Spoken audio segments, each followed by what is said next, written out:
Eyre, Chapter 24, Part 2. Ask something more, he said presently. It is my delight to be entreated and to yield. I was again ready with my request. Communicate your intentions to Mrs. Fairfax, sir. She saw me with you last night in the hall, and she was shocked. Give her some explanation before I see her again. It pains me to be misjudged by so good a woman. Go to your room and put on your bonnet, he replied. I mean you to accompany me to Milket this morning, and while you prepare for the drive, I will enlighten the old lady's misunderstanding. Did she think, Janet, you had given the world for love and considered it well lost? I believe she thought I had forgotten my station and yours, sir. Station? Station? Your station is in my heart and on the necks of those who would insult you. Now to hereafter. Go! I was soon dressed, and when I heard Mr. Rochester quit Mrs. Fairfax's parlor, I hurried down to it. The old lady had been reading her morning portion of Scripture, the lesson for the day. Her Bible lay open before her, and her spectacles were upon it. Her occupation suspended by Mr. Rochester's announcement seemed now forgotten. Her eyes fixed on the blank wall opposite expressed the surprise of a quiet mind stirred by unwonted tidings. Seeing me, she roused herself. She made a sort of effort to smile and framed a few words of congratulations, but the smile expired and the sentence was abandoned unfinished. She put on her spectacles, shut the Bible, and pushed her chair back from the table. I feel so astonished, she began. I hardly know what to say to you, Miss Eyre. I have surely not been dreaming, have I?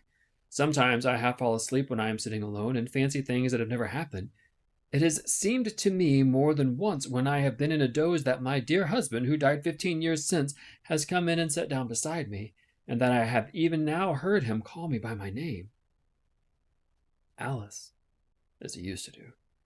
Now, can you tell me whether it is actually true that Mr. Rochester has asked you to marry him? Don't laugh at me, but I really thought he came in here 5 minutes ago and said that in a month you would be his wife. He has said the same thing to me, I replied. He has? Do you believe him? Have you accepted him? Yes. She looked at me bewildered. I could never have thought it. He is a proud man. All the Rochesters were proud, and his father at least liked money. He, too, has always been called careful. He means to marry you? He tells me so. She surveyed my whole person. In her eyes I read that they had there found no charm powerful enough to solve the enigma. It passes me, she continued, but no doubt it is true, since you say so. How it will answer I cannot tell. I really don't know. Equality of position and fortune is often advisable in such cases, and there are 20 years of difference in your ages. He might almost be your father. No, indeed, Mrs. Fairfax, I exclaimed. I nettled. He is nothing like my father. No one who saw us together would suppose it for an instant. Mr. Rochester looks as young, and he is as young as some men at 25. Is it really for love he is going to marry you? She asked. I was so hurt by her coldness and skepticism that the tears rose to my eyes. I am sorry to grieve you, pursued the widow, but you are so young and so little acquainted with men. I wished to put you on your guard. It is an old saying that all is not gold that glitters, and in this case I do fear there will be something found to be different to what either of you expect. Why? Am I a monster? I said. Is it impossible that Mr. Rochester should have a sincere affection for me? No, you are very well, and much improved of late, and Mr. Rochester, I dare say, is fond of you. I've always noticed that you were a sort of pet of his. There are times when, for your sake, I have been a little uneasy at his marked preference, and have wished to put you on your guard. But I did not like to suggest even the possibility of wrong. I knew such an idea would shock, perhaps offend you, and you were so discreet and so thoroughly modest and sensible. I hoped you might be trusted to protect yourself.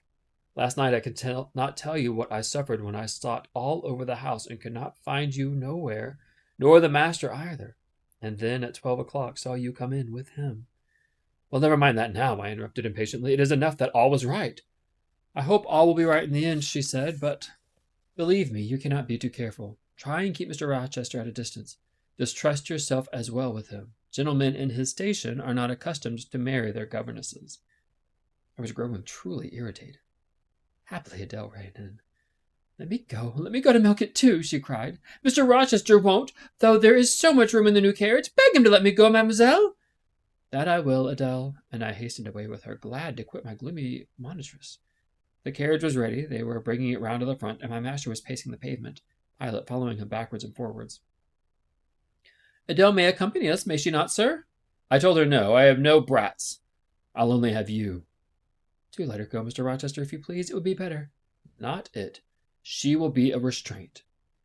He was quite peremptory, both in look and voice. The chill of Mrs. Fairfax's warnings and the damp of her doubts were upon me. Something of unsubstantiality and uncertainty had beset my hopes. I half lost the sense of power over him. I was about mechanically to obey him without further remonstrance, but as he helped me into the carriage, he looked at my face. What is the matter? He asked. All the sunshine is gone. Do you really wish the Baron to go? Will it annoy you if she is left behind? I would far rather she went, sir. Then off for your bonnet, and back like a flash of lightning, he cried to Adele. She obeyed him with what speed she might. After all, a single morning's interruption will not much matter, said he, when I mean shortly to claim you, your thoughts, conversation, and company for life. Adele, when lifted in, commenced kissing me by way of expressing her gratitude for my intercession. She was instantly stowed away into a corner of the other side of him. She was peeped around then to where I sat. So stern a neighbor was too restrictive. To him in his present fractious mood, she dared whisper no observation, nor ask of him any information. Let her come to me, I entreated. She will perhaps trouble you there, sir. There is plenty of room on this side. He handed her over as if she had been a lapdog. I'll send her to school yet, he said, but now he was smiling. Adele heard him and asked if she was to go to school sans mademoiselle. Yes, he replied, absolutely sans mademoiselle. For I am to take mademoiselle to the moon, and there I shall seek a cave in one of the white valleys among the volcano tops, and mademoiselle shall live with me there, and only me. She will have nothing to eat. You will starve her, observed Adele. I shall gather manna for her morning and night. The plains and hillsides in the moon are bleached with manna, Adele. She will want to warm herself. What will she do for a fire? Fire rises out of the lunar mountains. When she is cold, I'll carry her up to a peak and lay her down on the edge of a crater. Ah, quel est un animal peu comfortable. And her clothes? They will wear out. How can she get new ones? Mr. Rochester professed to be puzzled. Said he. What would you do, Adele? Cudgel your brains for an expedient? How would a white or a pink cloud answer for a gown, do you think? And one could cut a pretty enough scarf out of a rainbow. She is far better as she is, concluded Adele after musing some time. Besides, she would get tired of living with only you and the moon. If I were mademoiselle, I would never consent to go with you. She has consented, and she has pledged her word. But you can't get her. There is no road to the moon. It is all air, and neither you nor she can fly.